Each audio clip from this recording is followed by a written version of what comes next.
కేవలం చంద్రబాబు ప్రభుత్వం. అది నవ్యాంధ్ర, దానికి ఏదో దిక్కుమాల పేరు ఏదో పెట్టాడు.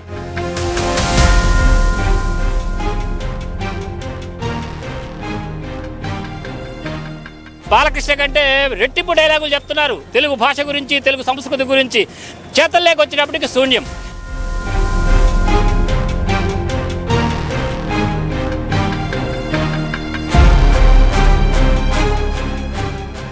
ప్రైవేటు పాఠశాలలు కొమ్ముగాసి వాళ్ళ సంకనాకడానికి తెలుగు భాషను దుంపనాశనం చేస్తున్నందుకు కూడా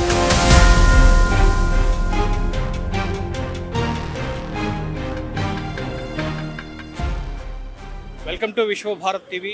నవంబర్ 1 ఆంధ్ర రాష్ట్ర అవతరణ దినోత్సవాన్ని ప్రభుత్వాలు నిర్లక్ష్యం చేసినా మేము మాత్రం జరుపుకుంటామని చెప్పి తెలుగుదండు చెబుతోంది. ఈ నేపథ్యంలోనే విశాఖలోని మద్దిలపాలెం తెలుగు తల్లి విగ్రహం వద్ద ఆంధ్ర రాష్ట్ర అవతరణ దినోత్సవాన్ని పురస్కరించుకొని ఇక్కడ తెలుగు తల్లి విగ్రహానికి పూలమాలలు వేశారు. సో మనతో పాటు తెలుగుదండు అధ్యక్షులు సూరి ఉన్నారు, ఆయనతో మాట్లాడదాం.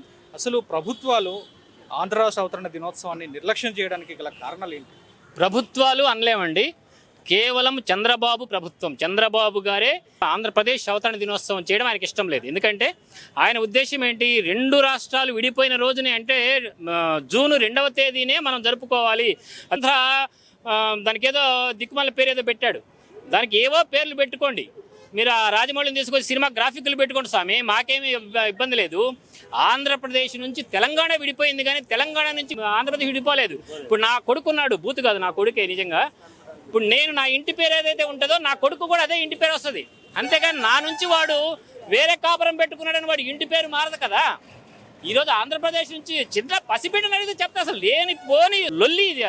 కేవలం అంటే తన అధికార మదంతో తన యొక్క మాట నెగ్గించుకోవాలన్న ఇదితోటి గతంలో కూడా 5 ఏళ్ళు ఆంధ్రప్రదేశ్ అవతరణ దినోత్సవం లేకుండా చేశారు.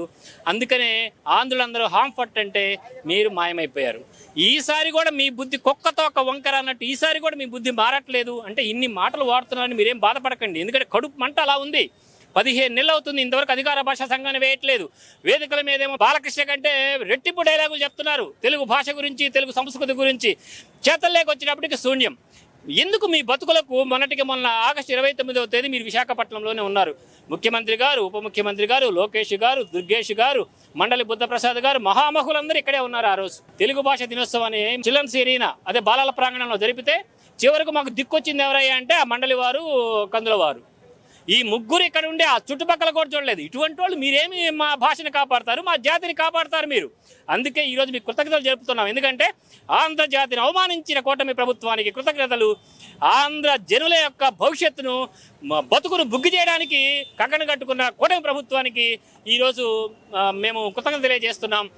ప్రైవేటు పాఠశాలలు కొమ్ముగాసి వాళ్ళ సంకనాకడానికి తెలుగు భాషను దుంపనాశనం చేస్తున్నందుకు కూటమి ప్రభుత్వానికి కృతజ్ఞతలు తెలియజేయడానికి ఈరోజు మనం తెలుగు తల్లికి దండ వేశాం. భాషాభిమానులు, విద్యార్థులు, కళాకారులు, కవులు అందరూ ఆ తల్లికి పుష్పాభిషేకం చేశాం. మీకు చేత కాకపోతే మాకు చెప్పినా మేము చేసుకునే వాళ్ళం కదా. సో ప్రభుత్వ వైఖరి ఈ విధంగా ఉందని చెప్పి మీరు విమర్శలు అయితే చేస్తున్నారు. సో ఈ నేపథ్యంలో తెలుగు భాష అభివృద్ధి కానివ్వండి, రాష్ట్ర అవతరణ దినోత్సవానికి సంబంధించిన కార్యక్రమాల గురించి కానీ మీ కార్యాచరణ ఏ విధంగా ఉండబోతుంది? ఇప్పటి వరకు సంవత్సరం నుండి ప్రభుత్వానికి వినతి పత్రాలు సమర్పిస్తూనే ఉన్న ముఖ్యమంత్రి గారికి వాళ్ళ ఇంటికి ఆ కరకట్టకెళ్ళి మరి ఒక పూటంతా కూర్చొని ఆయనకు వినతి పత్రం ఇచ్చాం. తర్వాత లోకేష్ గారు ఇక్కడికి వస్తే విద్యాశాఖ మంత్రిగా ఆయనకు 2 సార్లు కలిసి వినతి పత్రం ఇచ్చాం. కందుల దుర్గేష్ గారిని కూడా పలుమార్లు కలిసి అయ్యా మీరు చూడండి, ఎందుకంటే కందుల దుర్గేష్ గారు చాలా మర్యాదస్తులు ఆయన. అందుకని ఆయన వాళ్ళని ఒక మాట అనలేక మేము మండలి బుద్ధప్రసాద్ గారిని కలిసాము.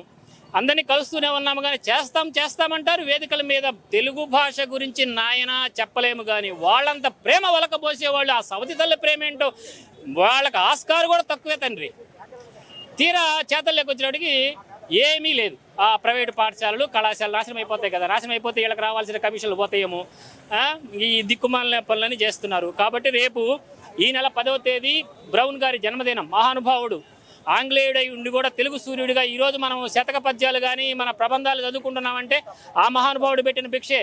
తన సొంత డబ్బులు ఖర్చు పెట్టి ఎక్కడో చీకట్లో ఉన్నటువంటి తాటాకుల గ్రంథాలు బయటికి తీసి ఆ మహానుభావుడు మనకు 4 పద్యాలు, 4 గ్రంథాలు ఏర్పాటు చేశాడు. చివరికి అప్పుల పాలైపోయి ఇల్లు కూడా అమ్ముకొని వెళ్ళిపోయాడు అనుకోండి, అది వేరే విషయము.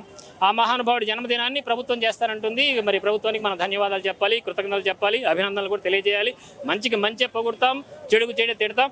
రేపు ఆయన జన్మదినం అయినటువంటి 10వ తేదీ నుంచి మనం సత్యాగ్రహానికి కూర్చుంటున్నాం. నువ్వు తెలుగు భాషకు నువ్వేం చేస్తున్నావని ప్రభుత్వాన్ని ప్రశ్నించబోతున్నాం. అధికార భాషా సంఘం అది ఒక అధికారాలు లేని సంఘము. దాని స్థానంలో మాతృభాష అభివృద్ధి ప్రాధికార సంస్థను ఏర్పాటు చేసి ఇక్కడ ప్రాథమిక విద్య అనేది, ఈ తెలుగు గడ్డ మీద ప్రాథమిక విద్య అనేది అది ప్రభుత్వ బడైనా పైసల బడైనా ఖచ్చితంగా ప్రాథమిక విద్య తెలుగులో జరగాలి. ఈ భాషా సంస్కృతులు ఎవడబ్బ సొత్తు కాదు, ఈ జాతి సొత్తు. దాన్ని కాపాడుకోవాల్సిన బాధ్యత మన మీద ఉందని మేము రేపు ప్రజలకు తెలియజేయబోతున్నాం. ధన్యవాదాలు. సో ఇది పరిస్థితి. అంటే తెలుగు భాష అభివృద్ధికి కృషి చేస్తాం, తెలుగు భాష అభివృద్ధికి అయితే వివిధ కార్యక్రమాలు రూపొందించి చేస్తామని ప్రభుత్వాలు మాటల వరకే పరిమితం అయ్యాయని, కానీ చేతల్లో మాత్రం లేదని చెప్పి తెలుగుదండి అయితే తీవ్రంగా ఆరోపిస్తున్న పరిస్థితి. తెలుగు భాష అభివృద్ధికి ప్రభుత్వం కృషి చేయాలని, లేకుంటే ఈ నెల 10 నుంచి ఉద్యమం మొదలు కాబోతోందని చెప్పి తెలుగుదండి అయితే ఇప్పుడు ప్రకటించడం జరిగింది. వీడియో జర్నలిస్ట్ రాఘవతో శ్రీనివాస్, విశ్వభారత్ టీవీ, విశాఖ, మద్దిలపాలెం, కూడల నుంచి.